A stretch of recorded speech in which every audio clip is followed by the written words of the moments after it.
11 अक्टूबर 1902 को जन्मे देश का वो नेता जिसे देश का दूसरा गांधी कहा जाता है, उनका नाम है जयप्रकाश नारायण, जो भारतीय स्वतंत्रता सेनानी और राजनेता थे, समाज सेवक थे, जिन्हें लोकनायक के नाम से भी जाना जाता है।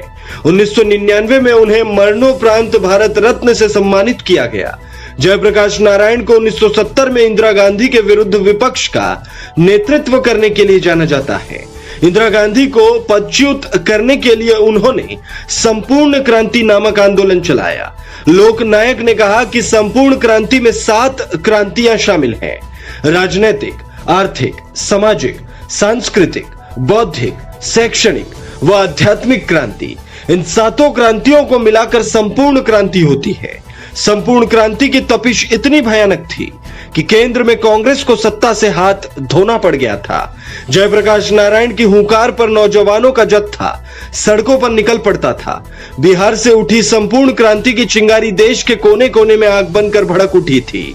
जेपी के नाम से मशहूर जयप्रकाश नारायण घर घर में क्रांति का पर्याय बन चुके थे। लालमुनि चौबे, लालू प्रसाद, नीतीश कुमार, रामविलास पासवान या फिर सुशील मोदी, आज के सारे नेता उसी छात्र युवा संघर्ष वाहिनी का हिस्सा थे।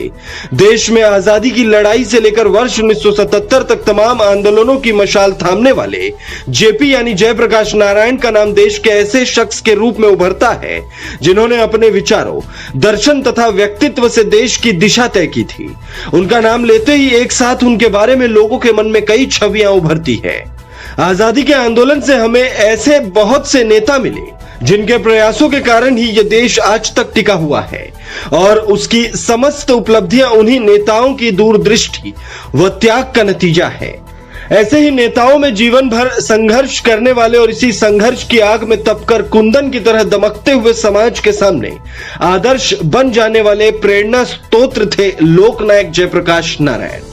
यही वजह है कि जब जब देश में सियासी या प्रशासनिक गंदगी दिखती है तो जेपी याद आते हैं और याद आता है वो क्रांति की भावना, वो संपूर्ण क्रांति की विचारधारा जिससे देश के संपूर्ण व्यवस्था में बदलाव हो, खासकर भ्रष्टाचार का जड़ से अंत हो। लेकिन 4 दशक से अधिक हो गए भ्रष्टाचार के खिलाफ सबसे बड़ी क्रांति की, लेकिन आज भी भ्रष्टाचार ज्यों का त्यों बना हुआ है। इस पर कोई भी सरकार पूरी तरह गंभीर नहीं दिखाई दे रही है। इसलिए जेपी की जरूरत आज भी महसूस होती है। उनके संपूर्ण क्रांति की कमी आज भी खलती है।